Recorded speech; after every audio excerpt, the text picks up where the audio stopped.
Ya, entonces para hoy tenemos este tema de explicación de paso a paso de los servicios para el mantenimiento, tablas, selectores y filtros. Pero también vamos a ver ese anterior punto del DevOps para el check-in y check-out de las fuentes que no nos alcanzó el tiempo el lunes. Estos son los dos temas que vamos a ver. Este primer tema del DevOps para el check-in y check-out sí es muy importante porque esto está, depende de esto que se pierdan sus cambios o que hagan perder los cambios a otras personas. ¿Sí? Porque cuando se trabaja así con el Git, si uno hace un cambio en un archivo y lo sube y otra persona en paralelo lo está subiendo, la segunda persona tiene que hacer el merge, ¿no? Que es la integración de los dos cambios que se están subiendo para determinar cuál queda o si hay algún tipo de cruce o algún tipo de mejora, ¿no? Que se haya hecho para ver qué cambio va a ser el que prevalece o qué líneas van a ser las que prevalecen. ¿Me escuchan, no? No es el que esté hablando. A ver si me confirmo. Sí, ya. Entonces, normalmente acá nosotros, como tenemos en Royal el convenio con Azure, nosotros usamos el Azure DevOps, y aquí es donde se crean todos los proyectos, ¿no? Por ejemplo, uno entra, ¿no? royalsystemvisualstudio.com, se loguea con la cuenta, y acá en Projects aparecen ya todos los proyectos que tienes relacionados, ¿no? Entonces, cuando vamos a iniciar un proyecto, normalmente nos dicen, por ejemplo, tú ibas a hacer a una portal de autoservicios, ¿no? Entonces entramos por el DevOps, identificamos el proyecto, y acá en este panel izquierdo están todas las opciones. Para bajarnos el proyecto, acá lo que nos interesa es el anaranjado que dice repos, y clic derecho acá en Files. Entonces, y aquí ya se ve todas las fuentes, ¿no? Puede pasar que esta opción de aquí esté seleccionada con otra, porque cuando se crea un proyecto en el DevOps, normalmente el gestor de versiones te lo ponen creo que es uno nativo de Microsoft, no recuerdo cuál es el nombre, pero ahí el administrador del proyecto debe cambiarlo para que se trabaje con Git, ¿sí? Y también cuando entran, de repente, a ver, tengo un proyecto, por ejemplo, creo, estoy buscando un proyecto que tenga esas dos opciones para que vean. Acá, por ejemplo, firma digital, me parece. Entonces, este de aquí, si voy a igual, repos, files. Ah, no, también tiene un. Ya, pero puede haber que haya otro que es uno morado. Entonces, siempre hay que fijarnos de que esté en el anaranjado, que es el icono del Git, ¿sí? Entonces, vamos a continuar con la guía. Entonces, identifica su proyecto. Se van acá en Files. Y aquí lo que nos interesa ya es el link de acá arriba. Este URL es la dirección con la cual vamos a hacer vamos a clonar el repositorio. Copian esto y se van a su carpeta. Por ejemplo, yo voy a crear acá una fábrica de pruebas, ¿no? Pruebas. Y acá le hago, ya, y otra cosa. Ese es uno, entonces, este es para tener el link del repositorio. Lo voy a anotar aquí.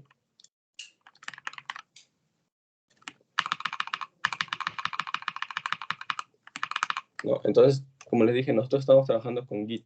Entonces, para que su equipo también trabaje con Git, tienen que bajárselo. ¿De qué? Son dos cosas que se tienen que instalar.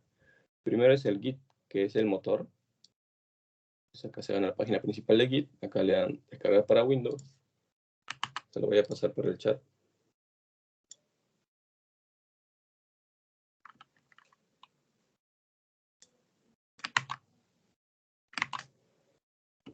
Ahí está. Pero se lo descargan. Es un instalador sencillo. Solo dan siguiente, siguiente, siguiente. Y esto les va a habilitar el motor, o sea, los comandos. ¿Para qué? Para bajar este proyecto. Se puede hacer, y ya la interacción con el Git lo podemos hacer a través de los comandos por el cmd, o también hay otras herramientas que te permiten la interacción, pero a través de una interfaz, ¿no? Para que sea un poco más amigable. Porque ya cuando hablamos del tema de solucionar conflictos de archivos, es más intuitivo hacerlo en una interfaz que hacerlo en una consola, ¿no? Que se puede hacer, sí, se puede hacer, pero es muy complicado, ¿ya? Entonces, para eso nosotros utilizamos el Tortoise Git, porque también tiene otra versión para Tortoise SVN, que es otro gestor de versión. Entonces, utilizamos el Tortoise Git.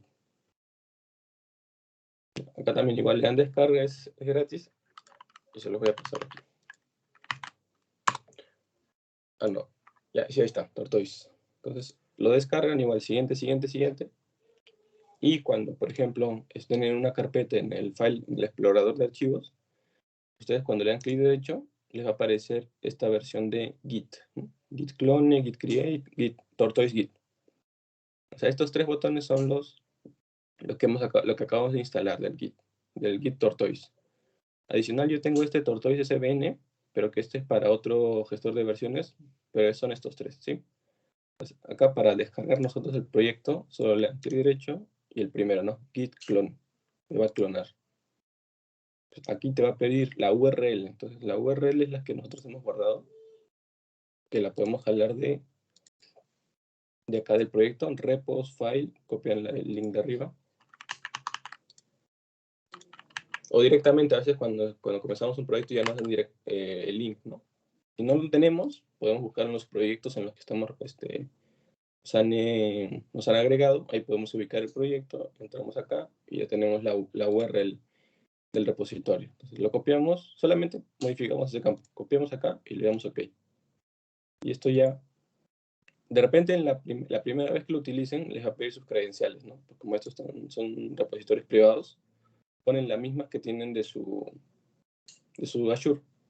Entonces esto va a bajar, ya bajó, por ejemplo, ese es el proyecto pequeño, por eso lo escogí para que baje rápido. Entonces acá le damos close y acá ya tenemos, ¿no?, una copia de todas las fuentes. Y tiene acá un archivo que es .git, que es el que maneja, que va a hacer tracking de todos los cambios que podamos realizar.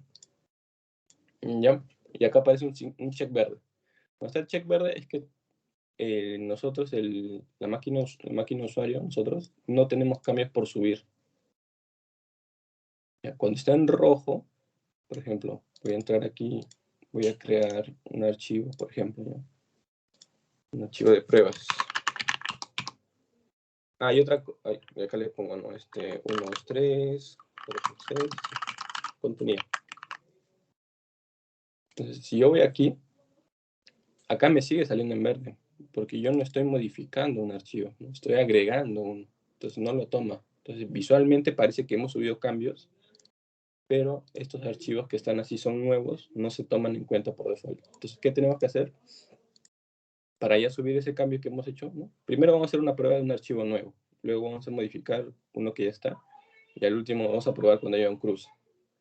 Seleccionan el proyecto, pueden subir también directo con seleccionando el archivo y darle acá en agregar, pero eso te vas a demorar, porque a veces sube varios archivos, entonces yo siempre lo que hago es me voy a la ruta de la carpeta, a la ruta padre, y le doy acá en esta opción que dice Git Commit Master.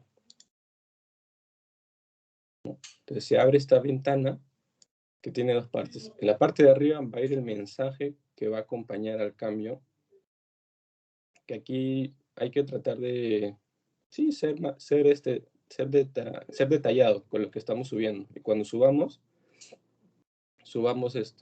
cambios así que estén relacionados, ¿no? Para hacer un mejor seguimiento en caso de que queramos hacer un revert. Por ejemplo, yo subo un método y ese método tiene todos sus servicios, ¿no? Entonces, yo cuando subo, acá le pongo, ¿no?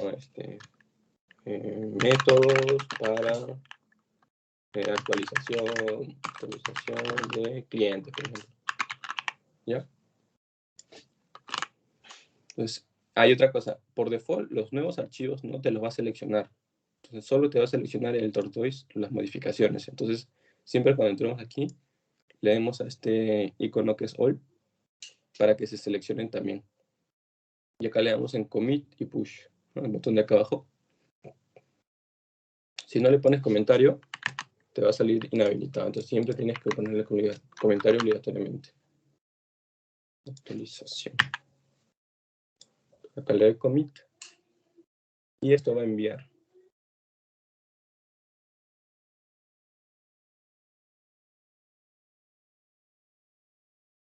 ¿No? Y acá ya te dice que ya acabó, terminó, success.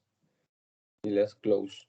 Entonces ya se subió. Si entramos de nuevo, ahora el archivo ya tiene el check verde, porque ya está siendo versionado. Si volvemos a nuestras fuentes principales, actualizamos, ¿no? Acá ya se ve el pruebas.txt.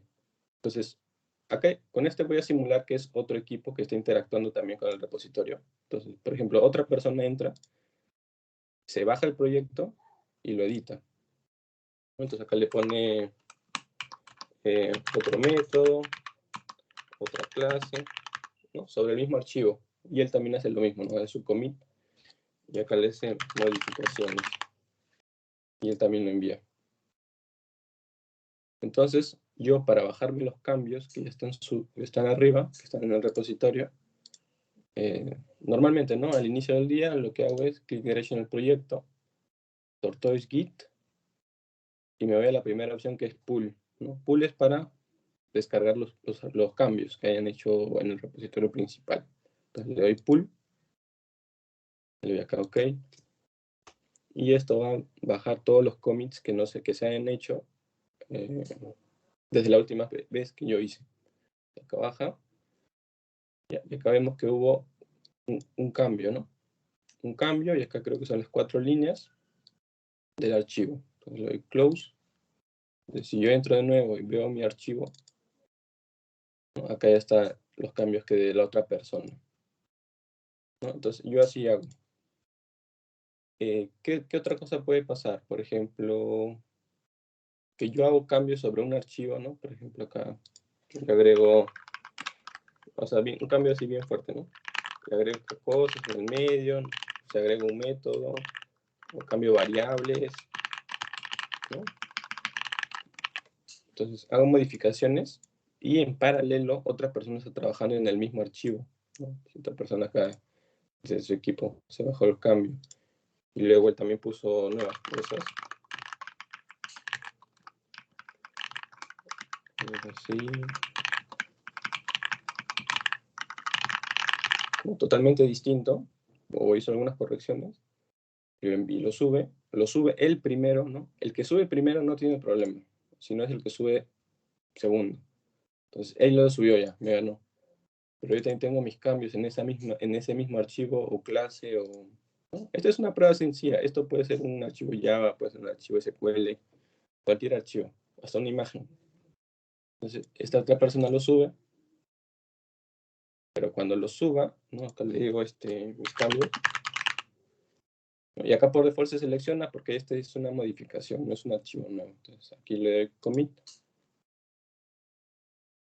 Entonces, yo al hacer commit, el Git me va a decir, primero me va a decir que hay cambios que tengo que bajarme, porque no me he bajado, ¿no? Alguien más ya subió y me dice, no, mira, no puedes enviar actualizaciones porque el repositorio remoto tiene cambios que tú no tienes localmente. Entonces, tienes que hacerle un git pull. Entonces, a veces no le damos git pull y le damos directo el commit, porque no sabemos si otra persona ha subido o no ha subido. Entonces, lo normal es que le demos git commit. Entonces, acá nos va a decir que le hagamos pull. Entonces, igual acá le damos pull, le damos OK. Y esto ya va a ser como si lo hubieras hecho un pull y va a bajar cambios. Pero acá va a haber un problema, porque los cambios que vienen van a interferir con los cambios que yo estoy enviando, que yo quiero enviar. Entonces acá dice, ¿no? Mientras subo el merge, ¿no? Por default el Git trata de hacerte un merge. O sea, si tú pones 2 líneas, y abajo 2 líneas y otra persona pone otras 2 líneas, el Git te lo puede mover esas 2 líneas, pero si ya hay un cambio que involucra escenarios más complejos, ya sea cambios de variables o texto entre medio, ¿no? El Git ya dice, no puedo hacerte el merge, tienes que resolverlo tú, o sea, la segunda persona que ha subido. Acá le das OK, y acá te dice, ¿no? Hay un conflicto en el archivo txt. Este es uno, pueden haber conflictos en hasta 10, 20 archivos, ¿no? Acá le damos en resolve.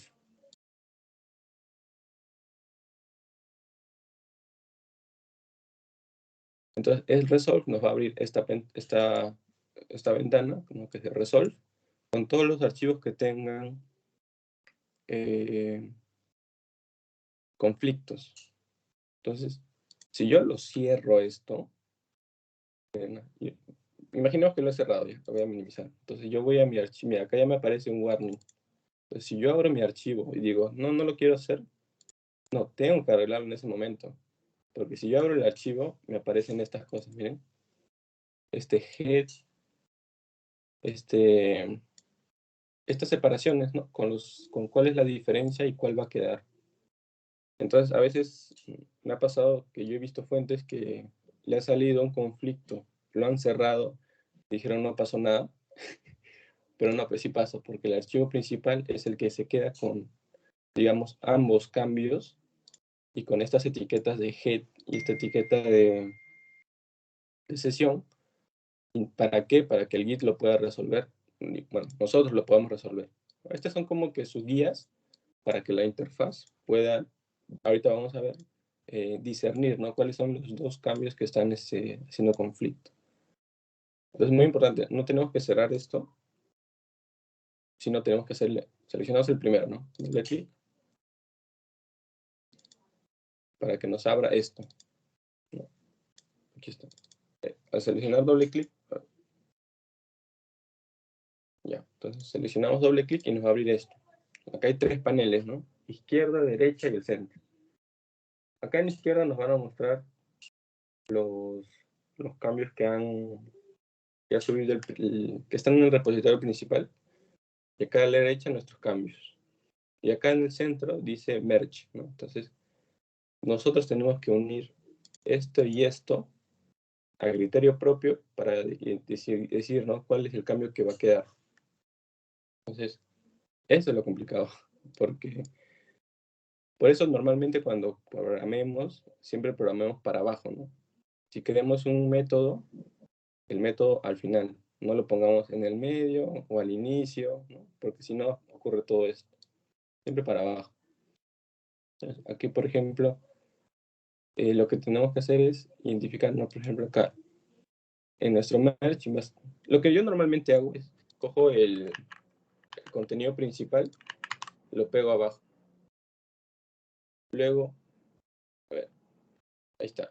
Y ya yo luego veo en mi head, o sea, mis archivos, cuál es lo que yo voy a pasar, ¿no? Entonces, si la otra persona subió una clase, y yo justo en mi merge pasa algo, yo copio acá mi clase y la pego abajo, ¿no? La muevo nada más.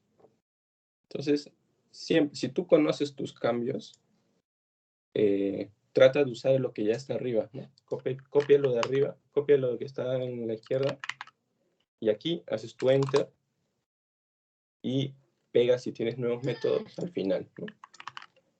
Los pegas al final, y si tú has cambiado de repente algo en el método del medio, ahí lo editas, ¿no? Pero siempre hay que darle, diría yo, prioridad a los cambios que ya están arriba, ¿sí? Para nosotros, como hemos hecho nosotros los cambios, sabemos que estamos subiendo, entonces es más fácil para nosotros sí agregar manualmente las secciones de código al archivo merge, ¿no? Si yo agrego acá, por ejemplo, una sección acá abajo, terminé, ya me parece ok, entonces yo le doy acá en marcar como, no, le doy acá guardar, ¿no? Guardar, y acá me dice, ¿no? El archivo ya no tiene conflictos, y lo marcamos como resuelto. Marcamos, cierro, acá me dice de nuevo save, y acá en el archivo, en el panel de conflictos resolve ya no me aparece ya. Entonces yo acá ya puedo darle cancelar.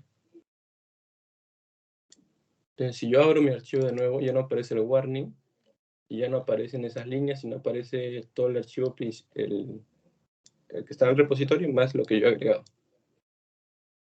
Entonces, una vez ya está eso, ya no aparece el warning, ¿no? Si aparecería aún, yo tendría que hacer acá clic derecho, tortoise git y resolve. Si es que cerré la pestaña de resolve, ¿no? Esa es otra manera que puedo. Si la cerré, y acá me fijo que hay un warning, ¿no? El triángulo, puedo ir de nuevo aquí, al proyecto, selecciono en tortoise git, y seleccionan acá la opción Resolve. Esto le abre el mismo cuadro. Y ahí ya seleccionan un archivo por archivo y hacen el merge correspondiente. Entonces aquí ya lo solucioné, ya me aparece en rojo como si tuviera yo cambios, porque el cambio que tengo es el merge, ¿no? La unión de esos dos archivos. Entonces le doy acá clic derecho y acá le doy en commit, ¿no? Y acá por default el tortoise ya te pone un text todo que dice ha habido un cambio, se ha solucionado este conflicto. Y acá solamente le damos en commit y push. Acá le damos ignore. No, porque acá te está detectando que está la palabra conflicto. Entonces piensa que todavía hay un conflicto. Pero acá, como ya lo hemos solucionado, le podemos dar ignore. Y esto va a subir el cambio.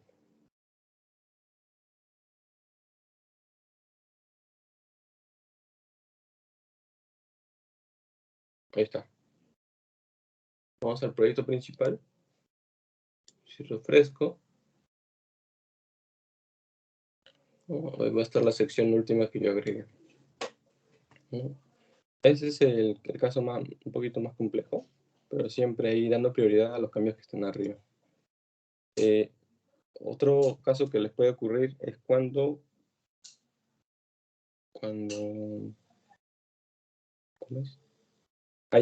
cuando tú subes cambios, pero hay cambios que vienen también, pero estos no te afectan. ¿No? Por ejemplo, yo voy al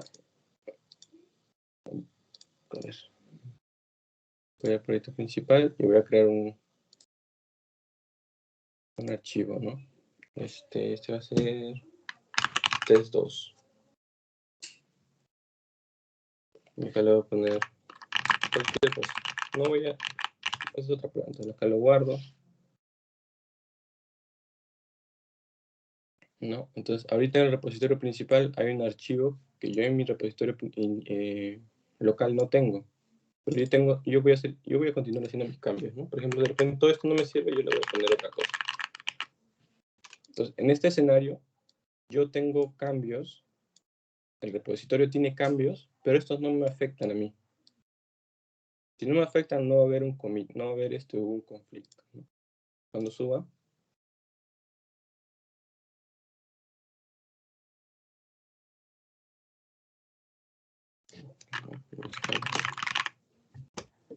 se selecciona lo que he modificado y lo envío.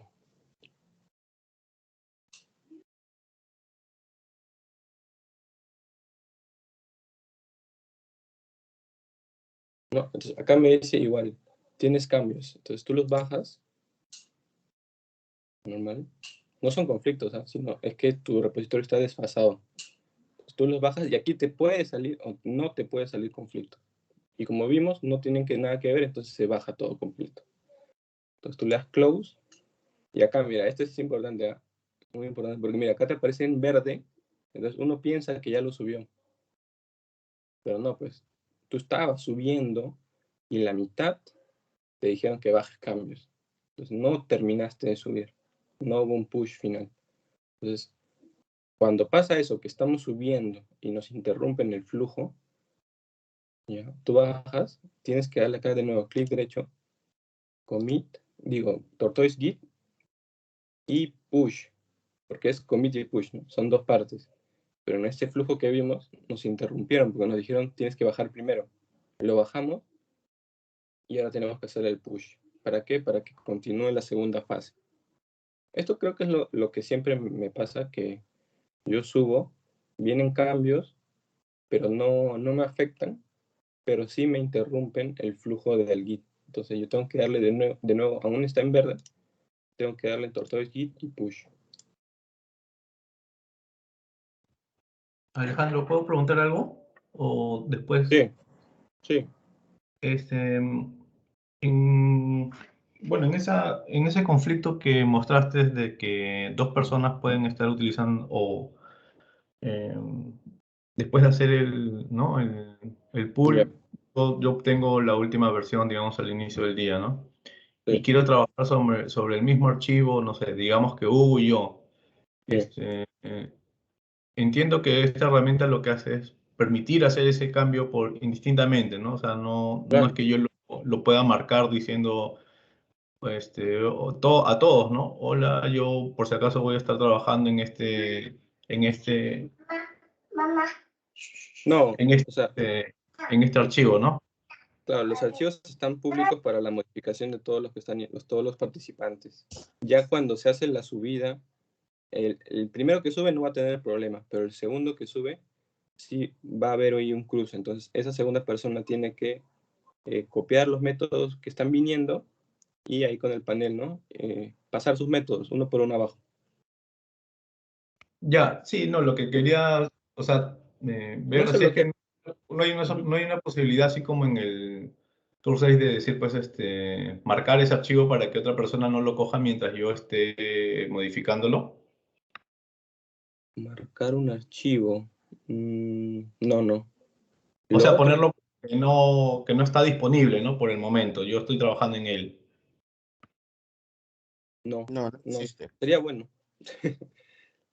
Lo No que existe. eso, pero el Git sí lo soluciona en parte, pero nosotros no lo hemos implementado. Eso ya sería un poco más avanzado, que es el tema de las ramas, ¿no? Que eso es ya como que te creas proyectos en proyectos ya general en paralelo, en el cual tú subes y no te van a chancar tus cambios, pero al final sí tiene que haber un proceso de unir todas esas ramas, ¿no? Todos esos flujos, que es lo como el merge que hemos hecho, pero así de bloquear un archivo no he visto.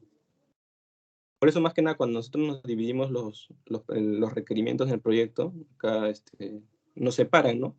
Por ejemplo, uno ve el módulo de comercial, otro logística. Entonces, en tema de fuentes, no hay mucho conflicto. Ese sí es el problema que hemos encontrado, ¿no? Que ya así separándonos las actividades se ha reducido, pero siempre hay un porcentaje mínimo de conflictos. Claro, yo Y hay que, supongo que ya en algunas clases comunes, claro.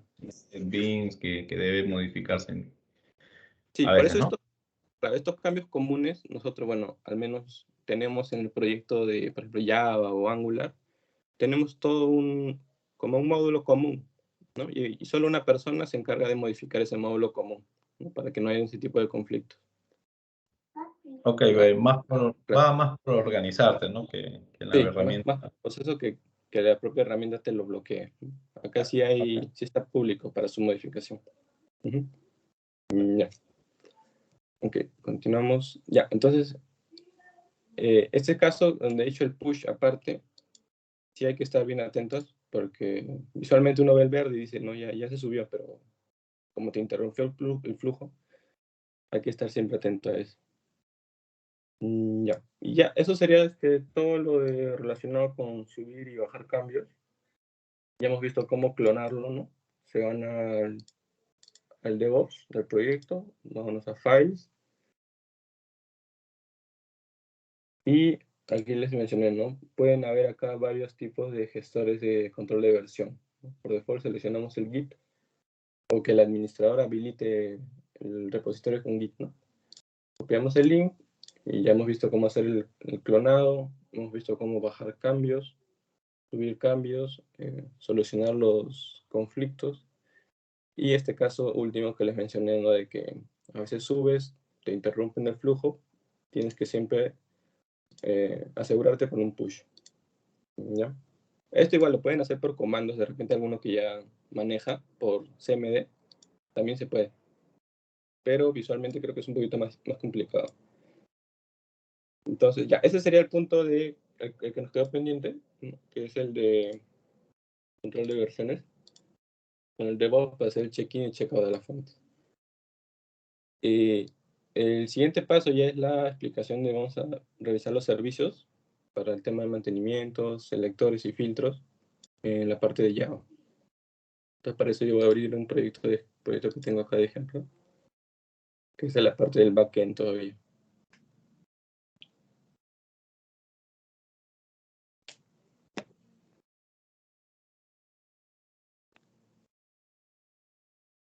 Por ejemplo, acá tengo caja Cusco. A ver, miren, por ejemplo, un caso práctico, ¿no? Yo acá voy a ver con caja Cusco y voy a bajar cambios.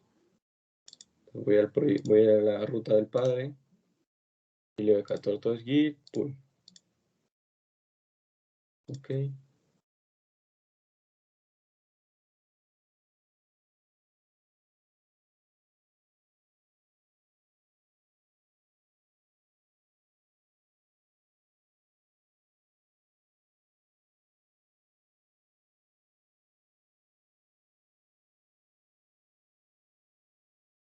No, acá se bajaron. Bueno, acá han hecho un cambio de estilos, pero no me ha salido ningún conflicto. Entonces acá le doy close y ya tengo mi versión actualizada. Entonces, a ver.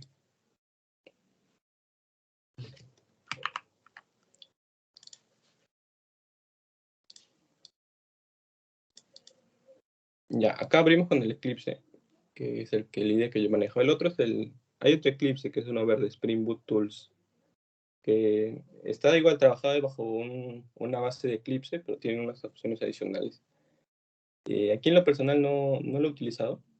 Con el Eclipse, el Eclipse normal me basta. Esa es la versión que uso 2020-06. Y acá están los proyectos.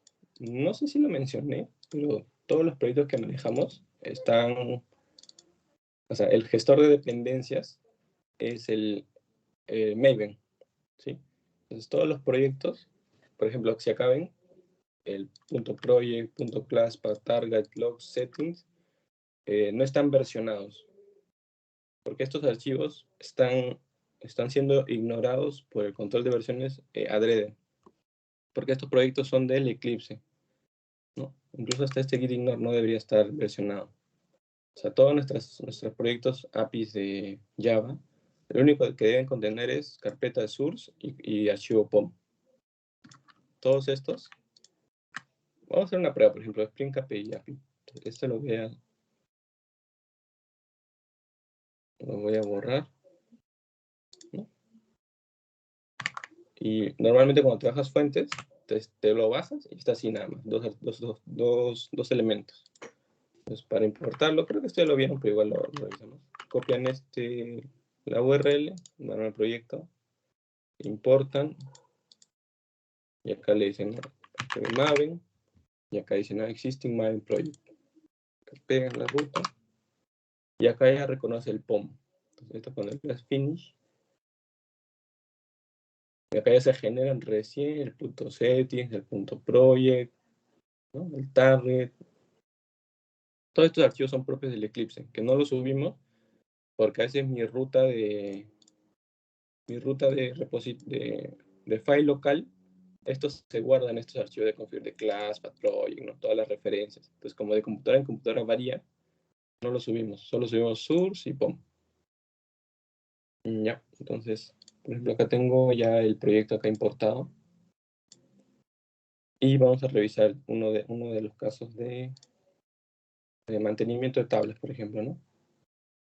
Entonces, el mantenimiento de tablas, por ejemplo, selectores y filtros, se corresponden con... Vamos a elegir mantenimiento de tipo cambio, ¿no? Tipo de cambio. Entonces, hay otra cosa, por ejemplo, unos atajos les voy a... Para buscar un archivo con Control-Shift-R, ¿no? Abre esta ventana de recursos. Y acá están todas tus clases de todos los proyectos, ¿no? Control-Shift-R. Porque si te pones a buscar así individual, nunca lo encuentras, ¿no? De repente si el proyecto es pequeño, sí, pero ya como esto crece y tiene, por ejemplo, tiene un montón, ya no sale a cuenta buscarlo por el Project Explorer. Entonces, Control Shift R y busca, por ejemplo, quiero buscar tipo de cambio, ¿no? Tipo de cambio. Y acá me aparecen todas las coincidencias. Entonces yo de repente quiero esta clase que es servicio validar, pero no me acuerdo si era tipo cambio solamente o con el más. Entonces puedo poner hasta el tipo K, usar este comodín que es el asterisco y poner validar, ¿no? Acá ya me lo encuentro, ¿no? Aquí en negrito están las coincidencias Y este es el comodín, ¿no? Es un patrón. Lo selecciono y lo encuentro. Ya, entonces ahorita vamos a revisar entonces los servicios. Para tipo cambio vamos a revisar el registrar, el actualizar. ¿Qué más? El listar, ¿no? Listar. Y ya, básicamente son esos. Hay otro de repente para el tema, o sea, el tema de selectores con filtros. Son como los listados. Son listados al final, solo que en la vista en Angular nosotros los compactamos en un componente y se muestra, ¿no? como un listado flotante. Pero al final, en servicios, en backend, es un listar. ¿Sí? Inicialmente son estos tres. ¿Ya? Entonces, por ejemplo, vamos a ir... ya, y para más o menos ubicarnos, no sé si esto ya lo vieron en las primeras clases, pero la ruta de flujo de la información acá en el backend es REST, esto va a servicios, esto va a DAOs y esto interactúa con la base de datos. ¿Ya? Más o menos es así. Este solamente es el backend, ¿no? ¿Ya? Entonces, si queremos analizar un método, primero tenemos que irnos a su REST, ¿no? Vamos, por ejemplo, tipo cambio, no sé qué más sigue, entonces pongo REST. Acá hay dos, SUNAT y el común REST, ¿no? Vamos al primero. Ya, y este es el REST. Pero voy a revisar en la... O me confirman, ¿ustedes ya vieron qué significa REST Control, REST Mapping, Cross Origin? ¿O todavía? AutoWire. Acláralo, por favor, ahí un poquito. Ya, sí, está bien, sino que pensé que, no sé si lo vamos a ver un poquito más adelante, pero lo podemos revisar. Entonces, esta es la ruta, ¿ya? Primero comenzamos con los REST, que eso es la primera capa que está expuesta. No está pública, obviamente, siempre está privada, pero está expuesta para la interacción con el frontend. Entonces, aquí en REST nosotros identificamos la clase. ¿Qué lo define como REST? Esta etiqueta, ¿no? REST Controller. Ya esto es propio del framework. Solo se pone y ya al momento de levantar el proyecto, ¿no? Todas estas funciones, todos estos métodos de Java van a ser APIs. La siguiente etiqueta, sí, también sí es importante, ¿sabes por qué? Porque a veces uno pone, ¿no? En vez de core, le pone común. Y eso en qué impacta, como ya hemos visto, ¿no? En la capa de seguridad, nosotros cada una de las APIs, por ejemplo, en el archivo boot, ¿no? Acá, application boot, todas las APIs tienen una application boot, ¿no? Aplicación boot. ¿No? Por ejemplo, yo para iniciar los proyectos, ¿no? Ctrl+Shift+R, pongo comodín y acá le pongo boot. ¿No? On boot le pongo. Entonces acá ya tengo todos los archivos para iniciar todas las APIs. Entonces, en el archivo boot, lo les mencioné, ¿no? La clase pasada, que hay el tema de los filtros de seguridad. Entonces, en estos filtros, nosotros indicamos a qué rutas le vamos a aplicar la seguridad. ¿Ya? Y a qué rutas, si no está aquí, no se le va a aplicar seguridad y va a estar público. Entonces, acá normalmente lo que ponemos es Spring y el módulo, ¿no? Asistencia comercial, control patrimonial. Entonces, esta parte inicial siempre tiene que estar en la parte de acá arriba. Por ejemplo, si acá yo le pongo Spring común, todas las APIs van a estar con Spring común, tipo cambio más común, y luego el nombre del método, ¿no? Pero como esta parte de acá del inicio no se declara como uno de los filtros, va a estar pública, ¿no? Y si está pública, yo dentro de mi método, de mi REST, no voy a poder interactuar con la sesión del usuario actual. Entonces, por ejemplo, porque nosotros tenemos un método, ¿no? Que es get usuario actual, pero eso solo está habilitado para las APIs que están privadas. Por eso, si tú utilizas el getUsuario actual o tienes problemas con el usuario actual, es porque tu API está pública. ¿Cómo te cercioras de eso? Miras tu ruta padre y te fijas si está dentro de los filtros que has declarado en la seguridad, ¿no? Eso es casi, varias veces he visto casos que no tengo el usuario actual, pero es porque no las puedes sacar, ¿no? Eso sí es importante. Pero esto normalmente no se suele tocar. Solamente cuando agregas de repente un nuevo servicio REST, siempre verifica, ¿no?, que esté marcado su módulo en tu aplicación boot. ¿Ya? El otro es el cross origin. Como nuestras aplicaciones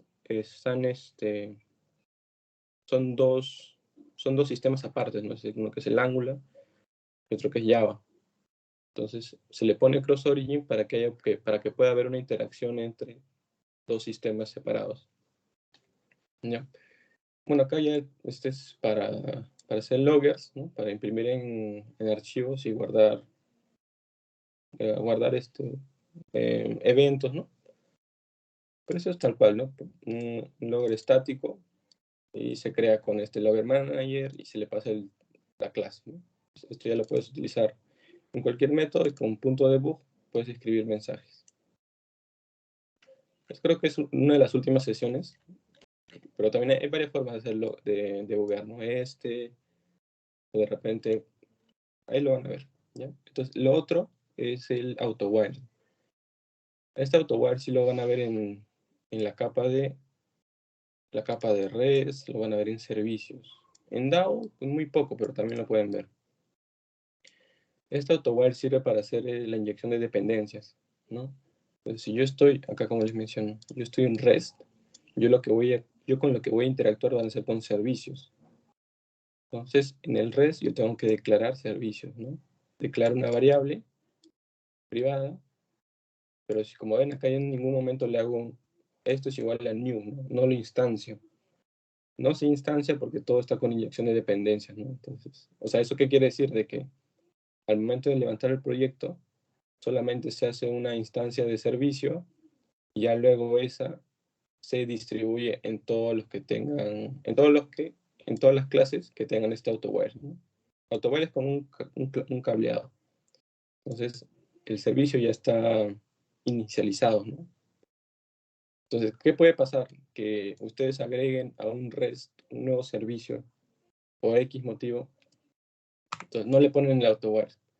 Entonces, si no le ponen la etiqueta AutoWire, esto va a estar nulo, no se va a inyectar.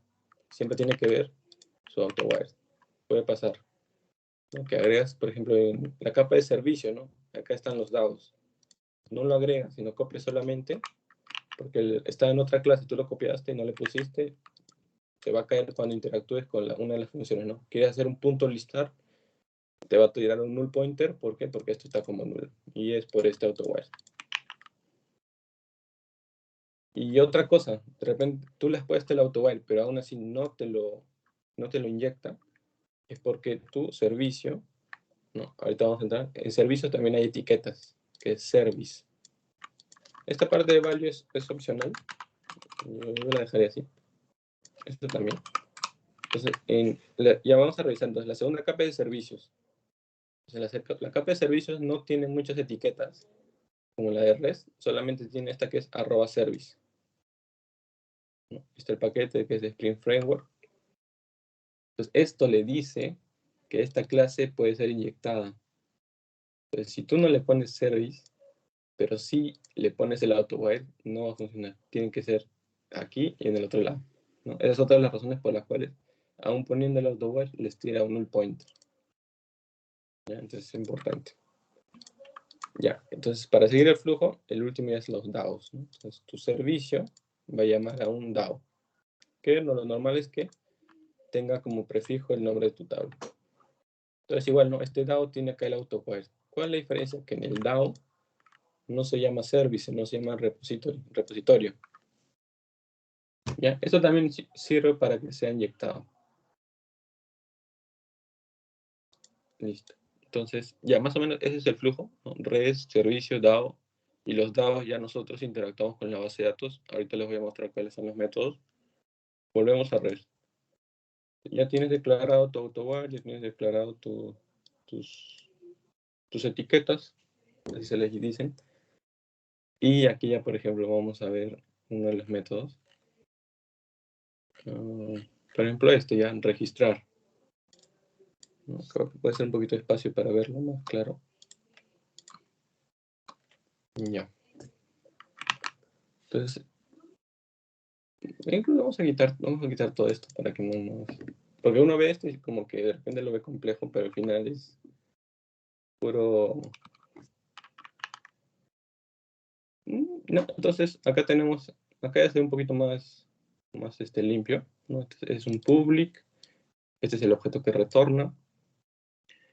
Nosotros siempre envolvemos o sea, lo normal es que sea así, ¿no? Directo el objeto que quiero retornar. Porque al final esto se serializa en un JSON. No es necesario que nosotros lo hagamos, sino nosotros devolvemos objetos, pero ya el framework que usamos acá de Spring Boot devuelve JSON, ¿no? Entonces, ese es un método, por ejemplo, public, tipo de retorno, nombre de tu método. Voy a borrar esto incluso para que esté un poquito más limpio. Y acá está tu parámetro. Y acá está la lógica. Y esto es como tiene un tipo de objeto de retorno, pones return, ¿y qué es lo que devuelves? Hasta incluso podría ser así, ¿no? Ahí está. Es un método que llama a este servicio, llama a este método, paso parámetros. Este es el famoso usuario actual que les digo, que esto tiene el nombre, datos genéricos, sucursal, compañía, centro de costo. Pero mira, por ejemplo, si yo le doy clic acá, esto te retorna este objeto, seguridad de usuario actual. Internamente ya tiene un tema ahí de recuperación del objeto en base al token que está guardado en la sesión, ¿no? Pero a nosotros lo que nos interesa solamente es el get usuario actual. Y esto solo está, creo, me parece, disponible a nivel de REST. Entonces, si lo queremos en un DAO o en un servicio, siempre hay que en el REST pasarlo como primer parámetro al servicio. No en orden, sino pasarlo. Puede estar al final, al inicio, ¿no? Pero acá es donde lo podemos obtener, ¿no? Entonces, este es mi método sencillo. Pero si yo lo pongo así, esto no va a ser un API. Entonces, a esto le tienen que agregar cosas. Entonces, como APIs tenemos, ¿no? El get, el post, el put.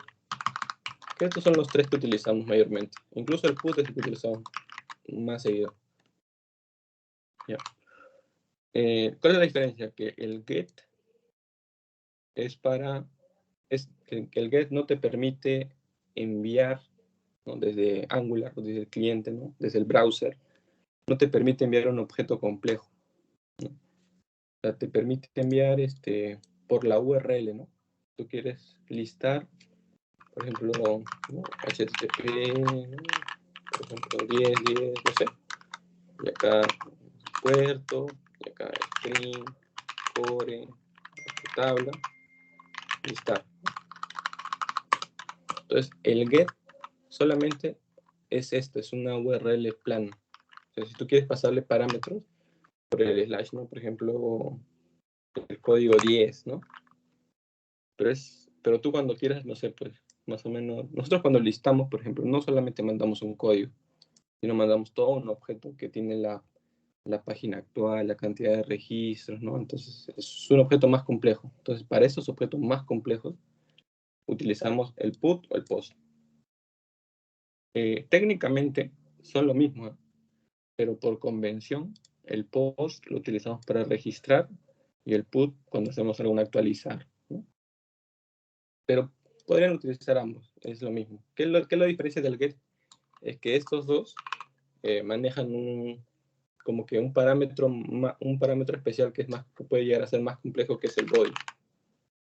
Entonces, voy a hacer un ejemplo. Ya. Yo creo acá mi URL, no le mando parámetros visibles, pero internamente hay un campo que es body, al cual yo le puedo pasar un JSON, ¿no? Entonces acá le puedo pasar prop1, ¿no? prop2, ¿no? Entonces ya le puedo pasar un JSON. Entonces, ¿para qué les digo esto? Porque nosotros cuando hagamos acá la definición de nuestro método, a ver, aquí está, ¿no? aquí, ¿no? Entonces, igual, todo es etiqueta. Yo acá le pongo la etiqueta que este va a ser un registro. Como es un registrar, yo le voy a enviar un objeto complejo. Entonces no puedo utilizar un get mapping, sino tiene que ser un post mapping. ¿Sí? Acá, ¿qué va? El nombre del método en específico, ¿no? Si bien nosotros hemos indicado acá cuál es el método de, digamos, este REST, ¿no? Este segmento de API, sus métodos internos también tienen nombres, entonces acá se le define, ¿no? Al final, esto se junta con lo de arriba y ya unido le sirve a Angular para que él haga toda su conexión, ¿no? Acá lo otro que se indica es que produce, ¿no? Un objeto de tipo JSON, siempre. Entonces lo que normalmente yo hago es creo mi método, copio el nombre de acá y lo pego acá arriba, ¿no? Para que coincida. Y eso deberíamos hacer todos, porque a veces yo encuentro que aquí se llama, ¿no? En vez de registrar dice guardar, ¿no? Entonces yo cuando estoy haciendo todo un trace, pero quiero debuguear, no sé, quiero guardar un campo más, yo de Angular capturo el API, ¿no? Entonces el API dice registrar. Entonces yo como busco métodos, porque al final un API va a tener 10, 20 métodos distintos, ¿no? Para cada una de las acciones puntuales. Con control O, te aparece esto y esto te lista todos tus métodos de esta clase. Entonces, yo normalmente lo que hago es, ya dice registrar en Angular, ya, entonces control O, registrar. Y no me aparece. Pues no me aparece, ¿por qué? Porque acá alguien lo puso distinto. Entonces, si tú lo pones igual, y para que busques pones registrar es en Angular, entonces acá pongo registrar, le doy enter y ya te sitúa. Estoy por acá. Registrar, control O, escribo y ya me manda. Para eso sí es útil que tengan el mismo nombre, para que puedas hacer una búsqueda mucho más rápida.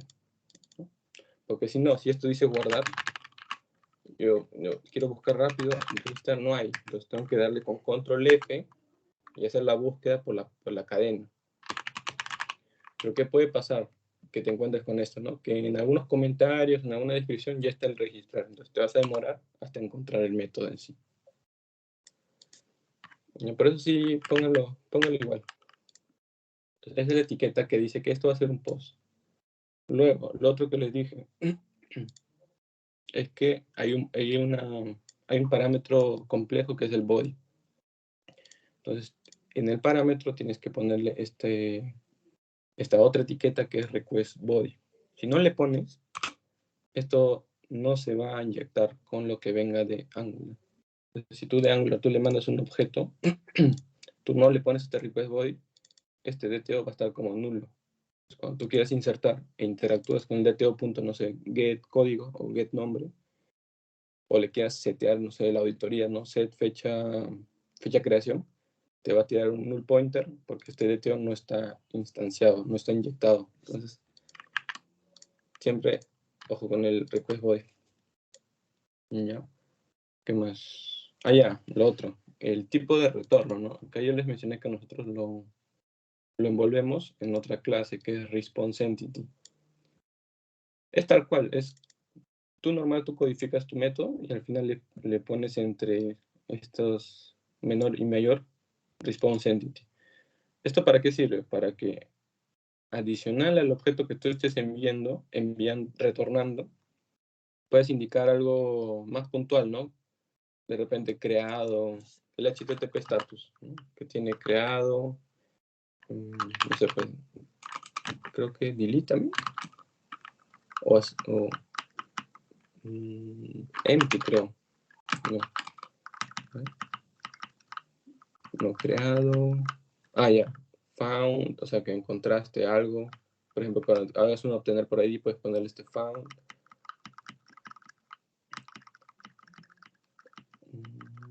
Not found, ¿no? Ok, ¿no? Que es lo que por default ponemos. Y en este caso lo pones creado. Pero esto es opcional, si es que en Angular necesariamente lo vas a utilizar. Nosotros por lo general, nuestros objetos extienden, ¿no? De una clase que llamamos dominio transacción, en el cual ya ponemos el estado de la transacción, ¿no? Entonces, no tanto lo utilizamos el otro, no, ahora usamos esta transacción estado, que es como que una respuesta un poco más compleja, ¿no? Porque acá incluso lo podemos llenar de mensajes, ¿no? Pero por convención ponemos creado, ¿no? Para que sea un poco más claro. Porque eso también lo podrías dejar así. Así sin esto, acá retornar directo a tu DTO. Y no pasó nada, igual va a funcionar. Ya, pero por convención y porque de repente cuando hagamos esta migración, utilizando otros servicios en otras plataformas como móviles o no sé, pues TVs, sea más clara la manera de hacer esta validación del estado, ¿sí? Ya, ¿qué más? La etiqueta transaccional. Nosotros como trabajamos con base de datos, la interacción por default con la sesión de la base de datos no existe. No, o sea, tú puedes ejecutar tu query, pero siempre tiene que estar asociado a una transacción. Entonces, para eso está esta etiqueta que es transaccional. Y tiene dos variantes, ¿no? Una, por ejemplo, para tu registrar, siempre ponle transaccional. Pero, por ejemplo, si tú quieres hacer un listado, hay una propiedad que es read only, le pones true.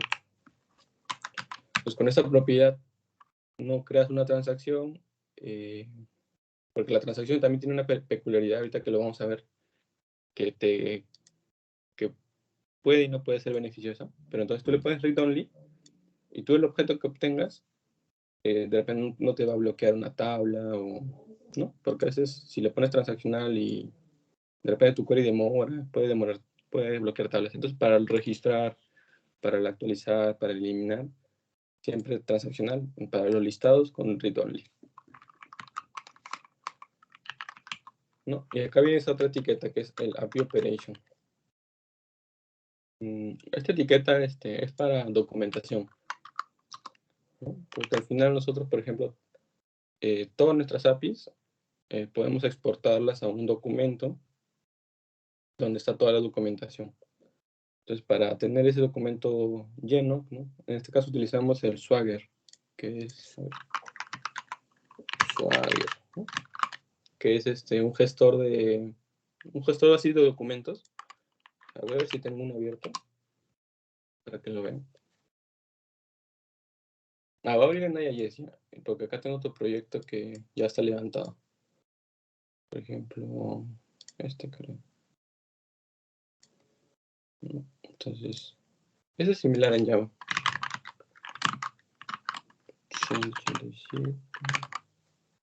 177.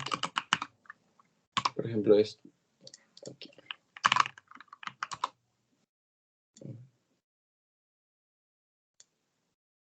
$80.12.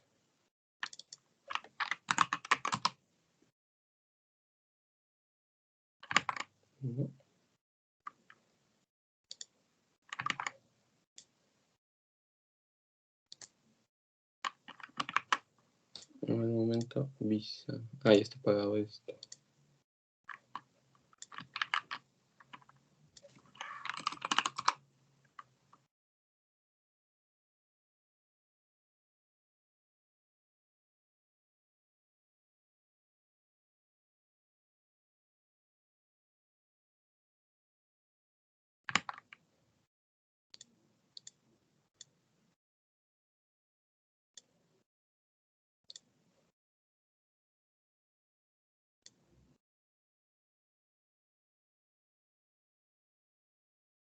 Ya, por ejemplo, ¿no? Entonces carga esta pantalla en donde están todas las APIs, ¿no? Y documentadas. Por ejemplo, si yo le acabo de comprar, puedo ver cuál es el objeto que yo envío y cuál es el objeto que me responde, ¿no? Entonces, ya esto tú le puedes poner comentarios y para eso son esta etiqueta, ¿no? Notas, y acá le puedes poner tu comentario. ¿No? Acá dice registrar tipo de cambio, los de entrada, los de salida, ponen la clase. Pero esto es Yo diría que sí es requerido, pero esto al final lo que genera es que acá en la documentación te aparezca un comentario adicional. Entonces, esto no, si tú lo pongas o no lo pongas, no va a afectar al funcionamiento. No es que si no le hayas puesto, esto no va a funcionar. Y acá, bueno, comentarios que puedes poner. Esto ya es propio de Java, ¿no? Por ejemplo, tú pones slash, asterisco, enter, y acá puedes decir el parámetro de TO, esto tiene que tener, ¿no? Entonces, tú cuando haces clic en esto, acá ya aparece, no tiene que, ¿no? Estos son los comentarios en Java, comentarios de método. Yo clic acá, sale lo que ha colocado acá arriba, ¿no? Incluso sale su API Operation, todas sus etiquetas. Ya. Eso es lo que con los posts, ¿no? De repente otro ejemplo, con put, por ejemplo, ¿no? Put es lo mismo. Tiene su request body, su servicio ya que tiene su lógica y retorna el response entity. Voy a buscar un get para que veamos. Pero en vez es un get. Este get no tiene parámetros, ¿no? Porque le dije que no manejan objetos complejos, ¿no? Mira acá, por ejemplo, obtener tipo cambio, creación default. Esto es un método que tú llamas, pero que no le envías nada. Voy a buscar otro método en el que sí envíes parámetros. Por ejemplo, aquí, ¿no? No, a ver.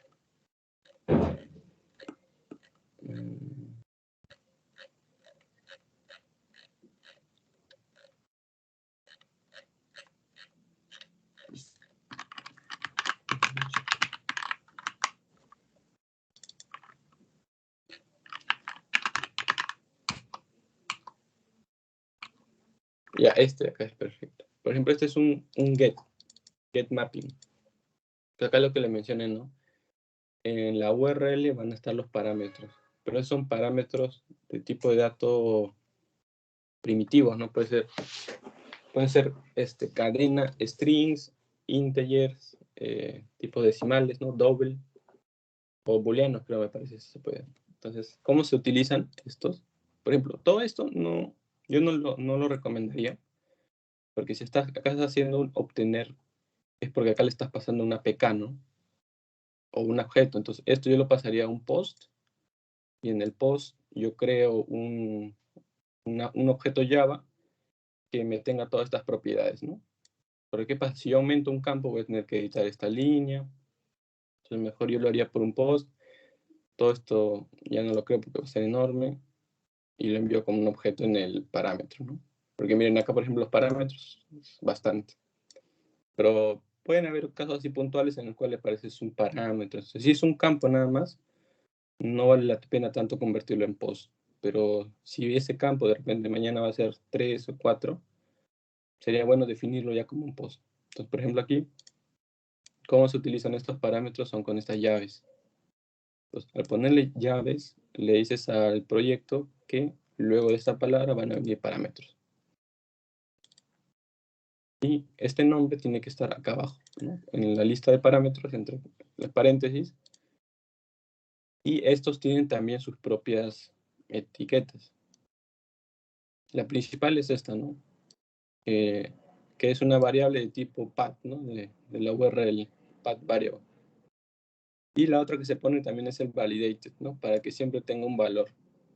Porque a veces hay problemas cuando tú le mandas uno vacío, ¿no? Entonces, si mandas esto, se murió mi teclado.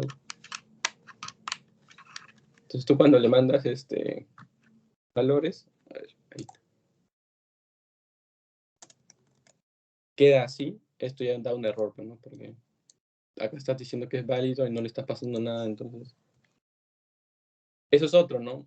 ¿Qué pasa? Que de repente tú quieres, no, que en un caso siempre voy a mandar nulo, ¿no? Entonces, vuélvelo post y ahí la propiedad puede ser vacío y no hay problema. Esto utilízalo cuando siempre tengas la certeza que le vas a mandar un valor. ¿Por qué? Porque acá lo estás validando, ¿no? Entonces, ese es el match, ¿no? Con comentarios, string, compañía, socio PK, porque acá está. Coma, validated, path variable, número orden PK, porque acá está. No le pones, va a ocurrir que esto no se va a llenar. Entonces, si no se llena, te va a dar problemas luego en tu lógica.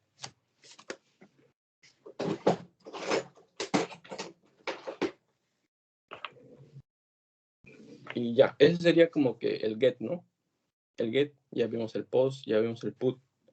Pero hay otro tipo que es un poquito una mezcla, que es entre los... Esa es una mezcla entre un put o un post, pero con un get. O sea, como que tiene las características de ambos, ¿no? Que es el que justo vi acá arriba. Y lo pasé rápido para no...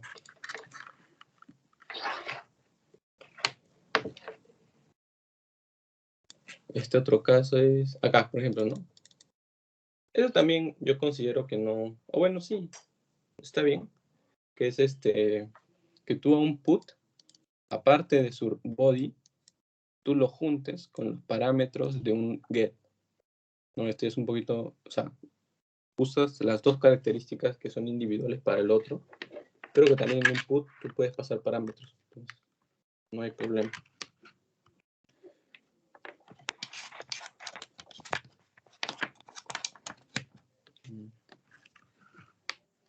Entonces, pero acá, por ejemplo, en este caso sí es necesario. ¿Por qué? Porque acá le estás enviando qué acción vas a hacer, ¿no? Por ejemplo, acá estás validando, no sé, pues un guardar o validar que tú estás haciendo un aprobar, ¿no? Entonces tú acá en acción tú le mandas aprobar, ¿no? Como el para acción que tienen en Power. Acá le puedes pasar, es dinámico, ¿no? Entonces si va a ser dinámico, tú esa acción no sería recomendable que lo pongas en tu objeto principal, ¿no? Porque ahí lo estarías mezclando cosas que no deberían estar juntas. Entonces acá está bien lo que han hecho. Han respetado el objeto o data window, ¿no? Por ejemplo, tu objeto y la acción la están enviando por separado. Porque bien pudieron haber puesto esta acción como campo acá adentro y se lo mandas todo junto sin parámetros. Pero al haber hecho esta separación, mantienen un poquito más limpio, ¿no? Más ordenado. Y este es un caso en donde utilizas un body con parámetros.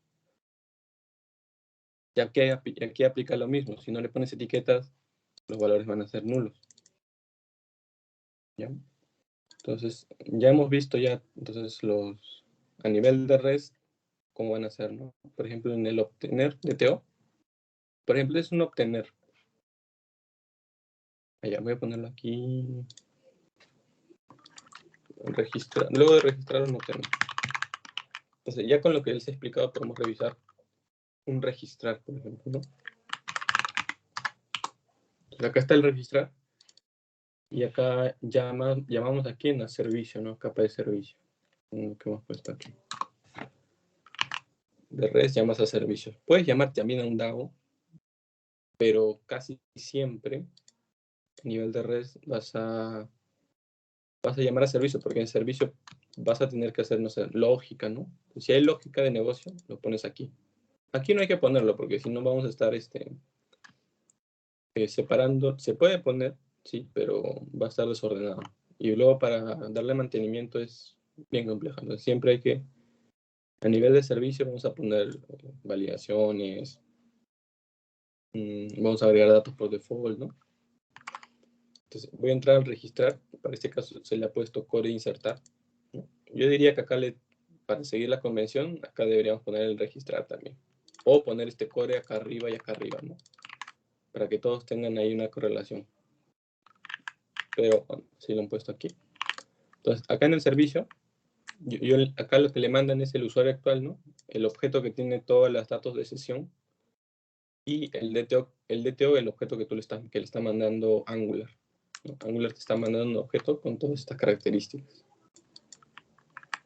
Que lo normal es que acá en estas características pongamos todos los campos de la tabla hasta la PK, ¿no? PK con columnas. Entonces aquí, cuando encontramos en core insertar, mira, acá le han puesto un transaccional.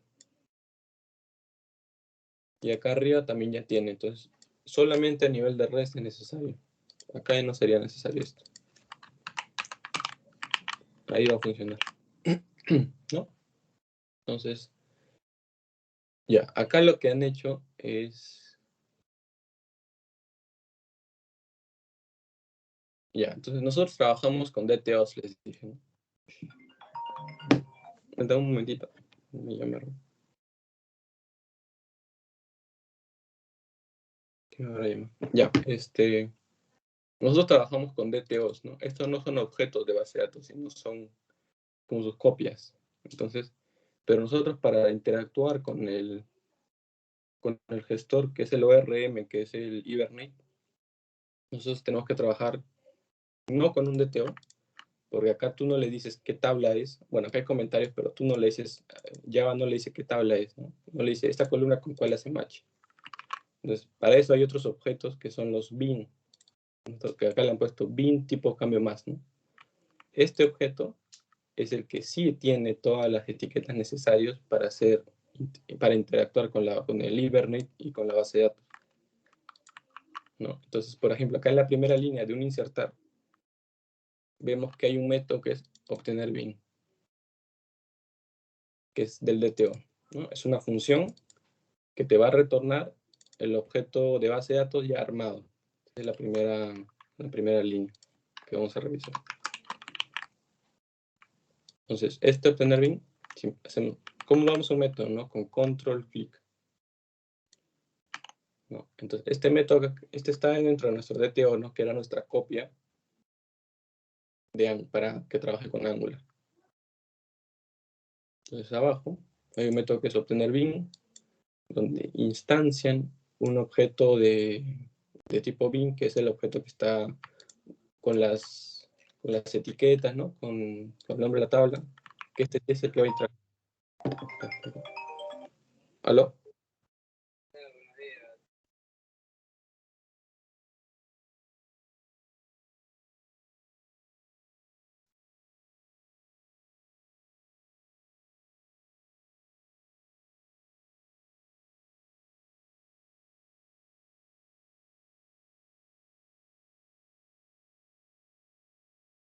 Ya, entonces, como les decía, obtener bin lo que hace es hacer una conversión del objeto actual en el objeto de base de datos, ¿no? Acá lo instancia.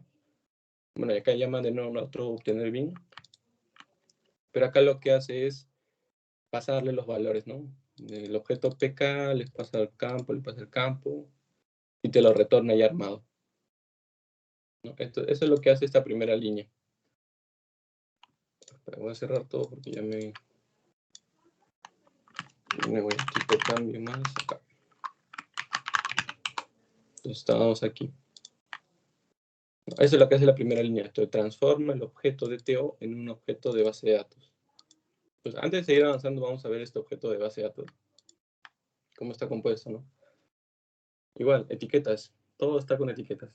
Entonces, la principal es @entity, que viene del paquete de Javax Persistence Entity, ¿no? Con eso te dice que esto va a ser un objeto que va a estar mapeado con un objeto de base de datos, ¿no? La siguiente etiqueta es @tabla, que esto te dice con qué objeto de base de datos vas a estar amarrado. En SQL o en Oracle a veces trabajamos con esquemas, ¿no? Entonces, hay otra propiedad que es esquema, ¿no? En el cual le pasamos aquí el esquema, ¿no? SG, no sé, alertas, y, por ejemplo. Aquí yo tengo otro caso, ¿no? WFTran, ¿no? Aquí tengo el nombre de mi tabla, pero está como está en un esquema, utilizo la otra propiedad. Si no trabajamos con esquemas, si no está en el esquema principal, colocamos directamente el nombre de la base del objeto de la tabla. ¿Ya? Y la segunda etiqueta es ID embebido, embedded ID, que es lo que es más común, ¿no? Que nuestros objetos de base de datos siempre tienen una llave que es compleja, que tiene más de un campo. Casi siempre es compañía y código de la tabla, ¿no? Para eso nosotros creamos otra clase. Este ya es el mapeo del objeto de base de datos, ¿no? Entonces acá tenemos esta PK. Este no tiene etiquetas arriba. No tiene etiquetas. ¿Por qué? Porque acá ya se lo estás definiendo, ¿no? Que es tipo de un ID embebido. Y por convención, esto siempre lo utilizamos, se llama PK nada más. Una propiedad de tipo privada, PK. Ahorita vamos a ver el extenso también, para repasarlo. Y esta PK va a tener, ¿no?, moneda código. En este caso tiene una PK de 3 campos. Vale. Y otra cosa que, miren, por ejemplo acá, cuando entramos acá se ve como que un poco feo, ¿no? Y difícil de leer. Porque a veces cuando programan se ponen espacios de más. Entonces, para formatear el código, pueden utilizar la combinación Ctrl-Shift-F. Con Ctrl-Shift-F ya te lo ordena. Esto siempre creo que deberían hacer porque a veces hay código que es extenso y está mal formateado, entonces es difícil de leer. Entonces, cada vez que puedan, Ctrl-Shift-F. Y se pone un poco más legible. Ya, entonces en la PK, nosotros acá ya tenemos un poquito más etiquetas. La primera es el tamaño, ¿no? ¿Cuál es el mínimo y máximo que este objeto va a poder tener?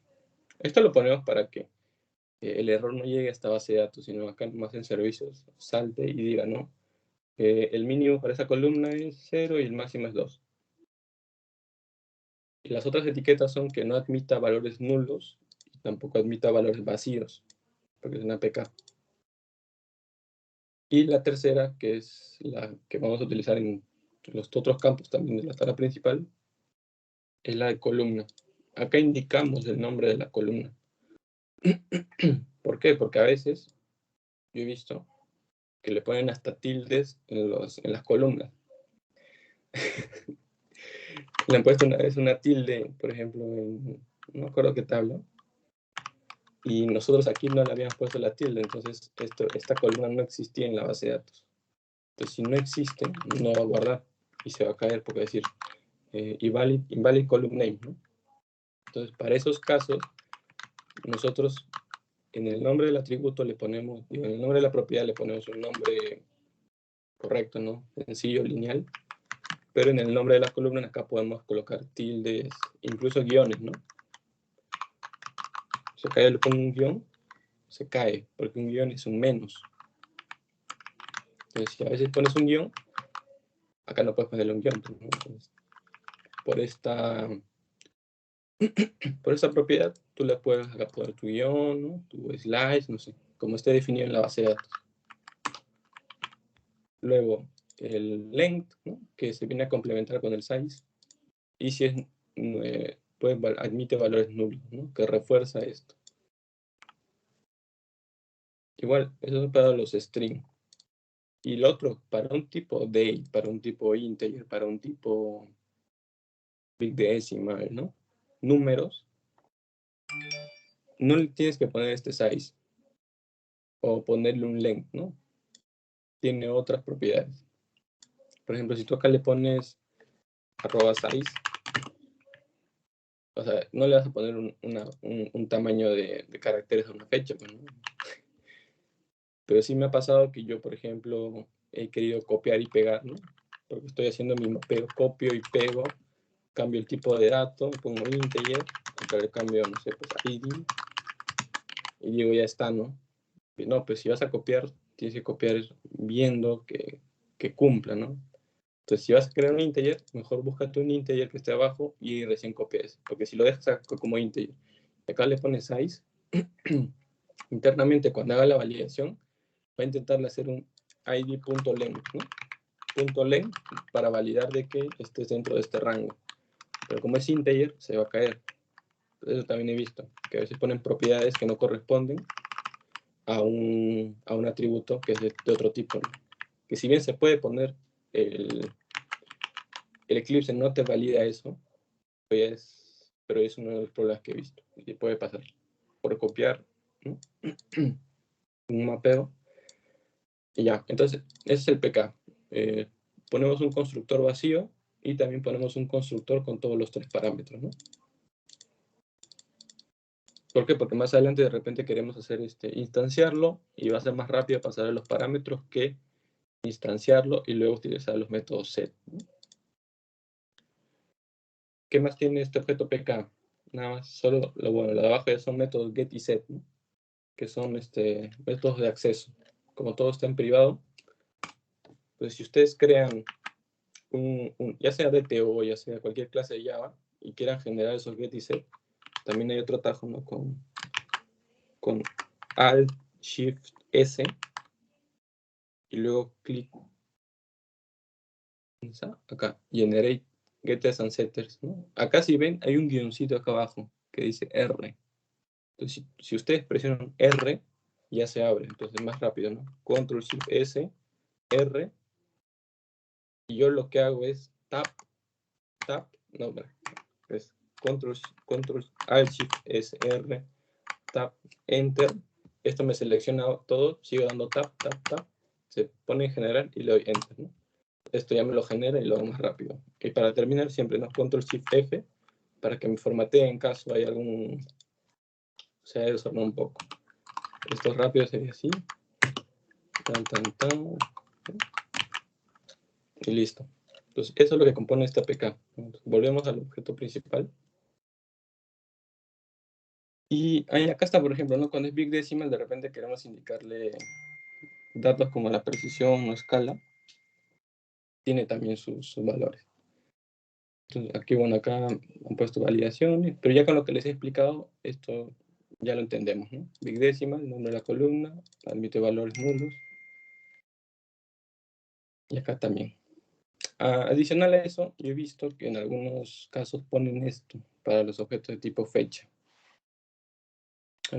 Inicialmente en las versiones que teníamos ya hace un par de años, era necesario, pero ya no es necesario. Entonces, no se usa esto, porque esto, es más, te malogra un poco el tema de la zona horaria, era para manejar esto, ¿no? Ahorita ya el proyecto que tenemos nosotros, bueno, al menos, ya está configurado con la zona horaria, entonces no hay problema. Lo normal sería que te encuentres con este tipo de declaración puntual, ¿no? Tipo, si es nuleable, date, nada más. Y esto sí es importante, ¿no? Y esto sí, cuando en el constructor de tu tabla principal, siempre, en los constructores de todas tus clases que declares, que sean para objetos, ¿no? DTOs o bins, siempre inicializa el objeto que no sea un tipo de dato primitivo. Por ejemplo, si acá tenemos un PK y este objeto es de tipo clase, siempre tienes que inicializarlo. ¿Por qué? Porque esto cuando vaya a Angular, cada propiedad ya interactúa con la vista. Entonces, si quiere acceder a pk.id, se va a caer. E incluso acá en Java también, ¿no? Queremos instanciarlo y luego queremos setear en la pk, ¿no? Como acá vieron. Claro, este es el ejemplo bien claro para que entiendan. Por ejemplo, aquí no, cuando hace el obtener por ID, acá le haces el new y acá abajito ya le estás seteando valores a este getPK. Pero en ningún momento inicializaste el objeto PK, ¿no? Iniciaste ¿Aló? Ya.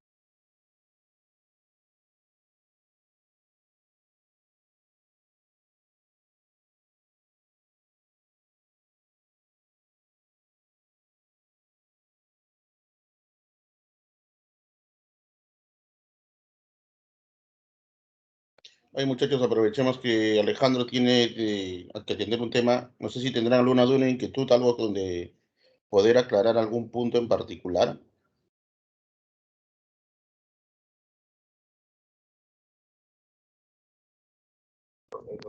¿Por qué colocan el arroba transaccional en el servicio, me parece, o en el res?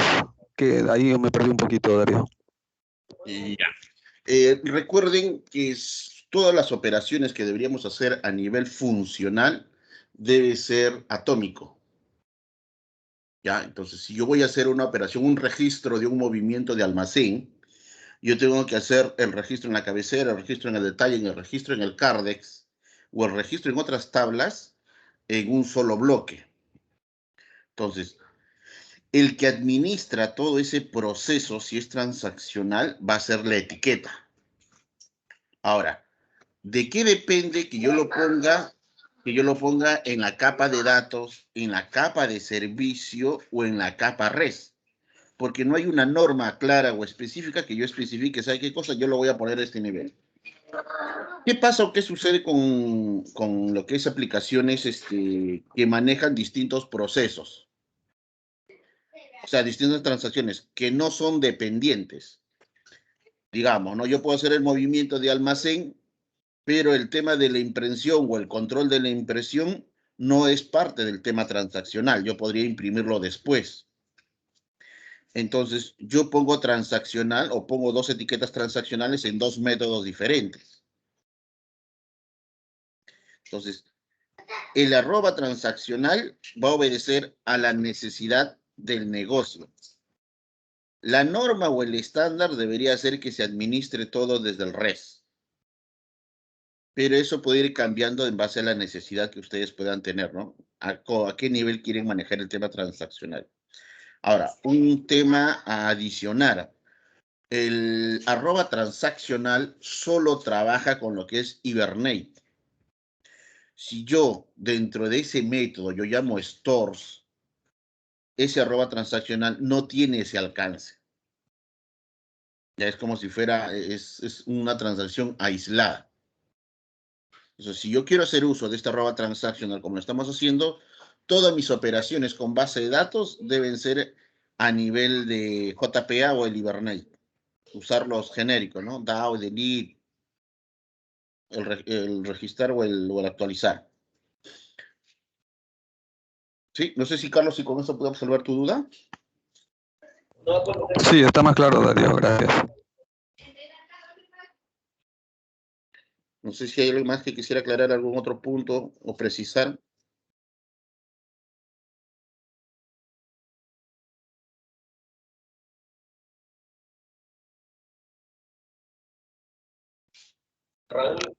Darío, ya más adelante seguro Alejandro nos dirá cuál es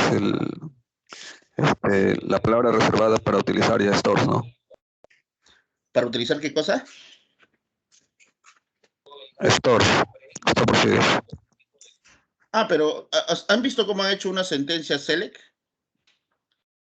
Es la misma manera. Se pone el exec. A ver, déjenme buscar si yo tengo acá ahorita un ejemplo levantado.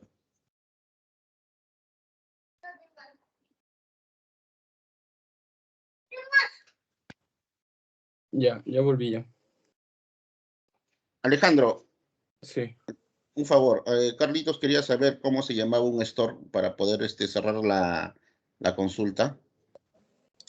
Les Pero muestro. puntual, porque justo creo que hay más sesiones para eso.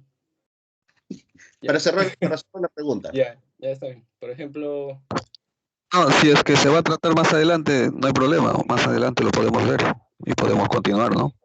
Ya, ok. Cierra sí, tu sesión, Alejandro. porque de repente vamos a ver algo que no te van a marear un poco. Pero sí se puede. Ya, entonces, Ya, no hay problema. Continuemos. Eran preguntas mientras estabas en comunicación, Alejandro. ya. Pero sí es así bien puntual. Ya, entonces, ¿dónde estábamos? Ya, entonces estábamos en el insertar, ¿no? Acá le decía que el objeto de TO lo convertíamos en un objeto de tipo tabla. Ya hemos revisado cómo es el mapeo de todos los campos. De repente, si te cambian el nombre de una columna, que me ha pasado, es que no recomendaría que te cambies el nombre de la propiedad, porque si cambias el nombre de propiedad, vas a tener que actualizar todas las interacciones, y luego también vas a tener que cambiar todas las interacciones en Angular. Entonces, si vas a hacerlo así, cambias en todos, no hay que dejarlo solamente aquí, en Angular también. Ya, pero si es, por ejemplo, si te ponen, no sé, pues antes era fecha cambios string, no, cambios con doble S, ¿no? Fecha cambios string, y ahora es fecha cambio, yo lo cambiaría acá nada más, ¿no? O de repente ahora le pusieron fecha guión cambios, así, que a veces he visto que lo cambian de aquí acá, ¿no? También. Acá se edita eso. ¿Sí? O cuando no encuentra el valor, también aquí se edita, ¿no? El objeto tipo tabla.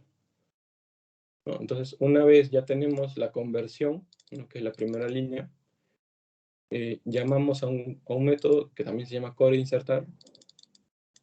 Igual le pasamos ya el objeto ya armado, ¿no? Ya convertido.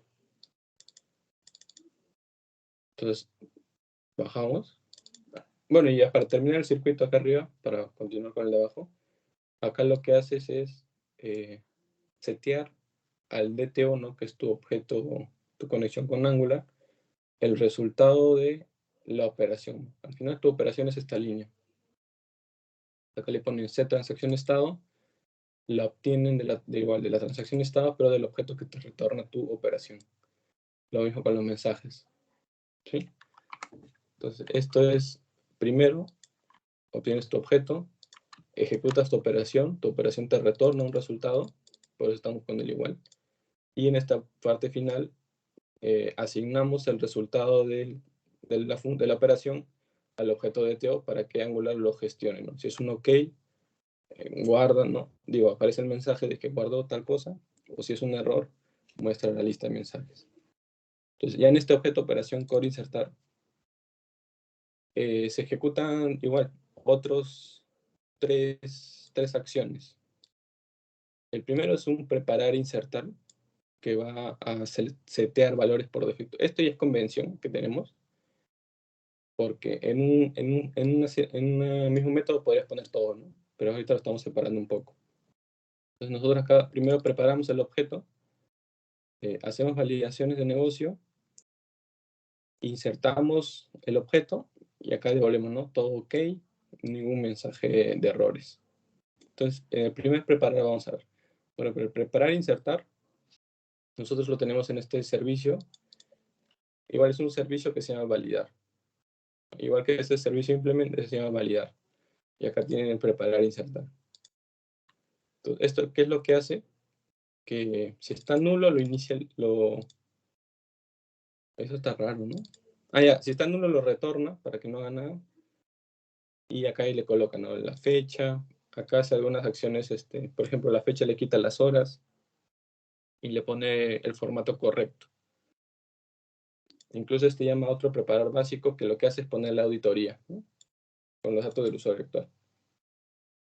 O sea, ¿esto para qué? Para que si tienes algún retoque que hacerle o ponerle valores por defectos, acá tendría que estar.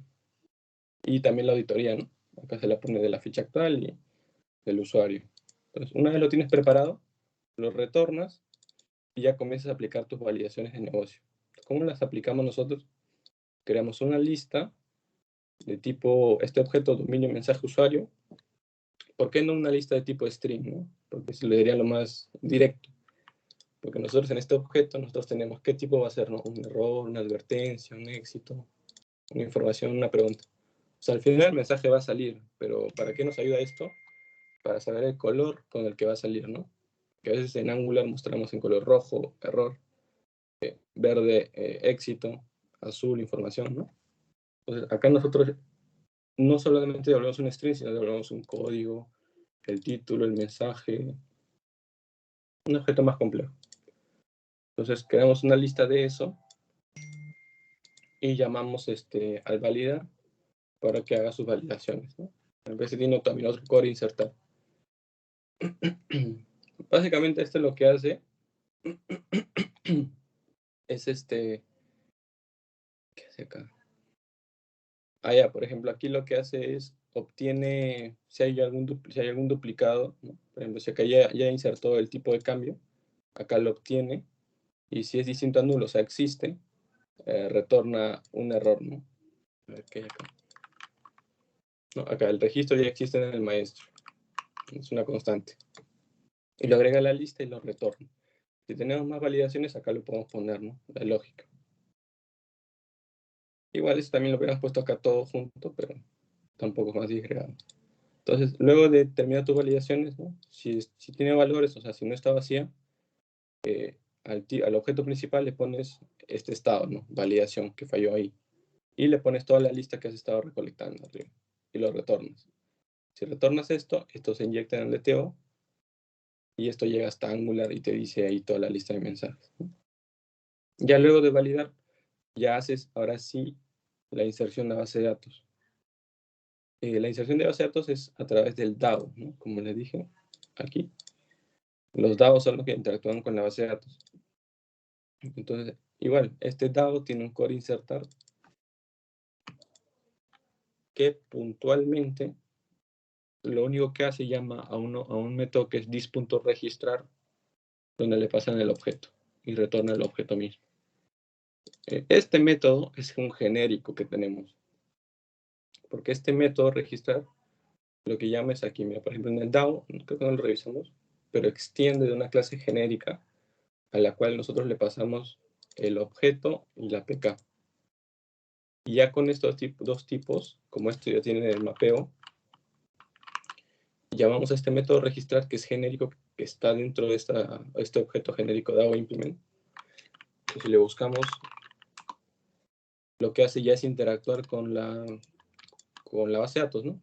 Ejecuta este método save, y acá como pueden ver es dinámico, ¿no? Tú le puedes pasar cualquier objeto que le hayas inyectado acá en la definición del extens, ¿no?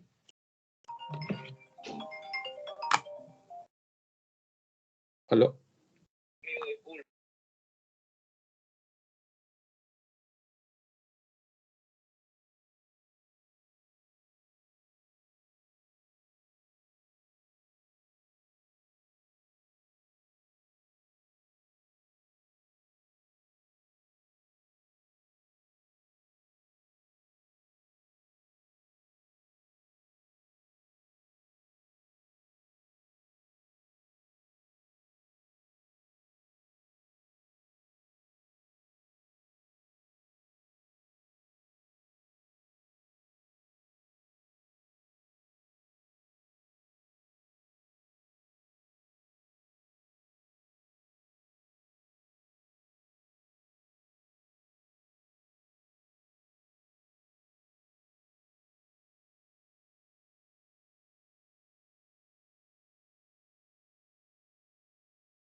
Ya, entonces le decía que esto tiene un genérico, que esto ya utiliza el propio ORM de Hibernate, que es el safe, ¿no? Que este es de Hibernate. Entonces nosotros acá llamamos solamente al registrar y esto ya se guarda. Y le enviamos que la transacción fue OK y sin ningún mensaje de error. Si hubiera un mensaje de error, tiene que ser en la parte de validaciones de negocio. Entonces, ese sería el flujo de un insertar, ¿no? Preparar el objeto, validaciones de negocio, únicamente la inserción y retornar que estuvo OK. Estos son constantes, ¿no? Validación, VA, error, OK. Entonces, y ya, nos hemos quedado igual cortos de tiempo, pero creo que ya hemos cubierto un poco ya la teoría de cómo funciona todo, entonces el obtener, actualizar y listar va a ser mucho más rápido. Esto ya lo revisamos el viernes. Y ya, gracias por quedarse. Estamos continuando el viernes, ¿sí? Sería todo. Gracias. Gracias.